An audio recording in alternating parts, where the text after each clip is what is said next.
La position de la CEDEAO, je l'ai rappelé tout à l'heure, est très claire.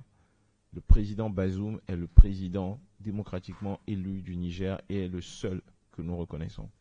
Donc tout ce que la CEDEAO demande, c'est la réinstallation du président Bazoum dans sa fonction de président de la République. Aujourd'hui, il est empêché d'exercer ce pourquoi il a été élu démocratiquement par le peuple nigérien. Donc tout ce que nous demandons, la position de la CEDEAO à laquelle souscrit aujourd'hui le Bénin, c'est que le président Bazoum soit réinstallé. Donc il ne s'agit pas d'exfiltration, il s'agit de réinstaller le président Bazoum dans ses fonctions de président de la République. Ensuite, vous dites l'armée.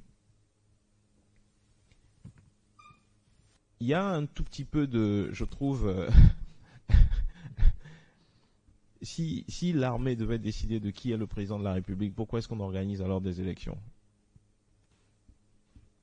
L'armée fait partie du peuple. Les forces de défense votent également lorsqu'il y a élection du président de la République. Et la majorité du peuple nigérien a décidé, il y a un peu plus de 2 ans maintenant, que le président Bazoum était celui qui devait conduire ses destinées pendant 5 ans.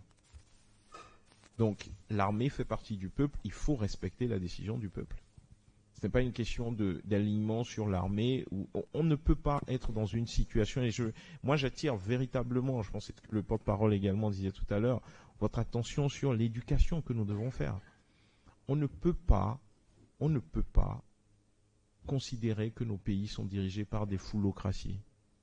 Ce que j'appelle foulocratie, ce sont des foules qu'on rassemble dans la rue et on se dit, voilà, il y a quelques personnes dans la rue et à partir de cet instant, ça veut dire que quelqu'un est impopulaire. Non. Il y a des principes. Si nous sommes en démocratie, c'est le principe d'un homme, une voix.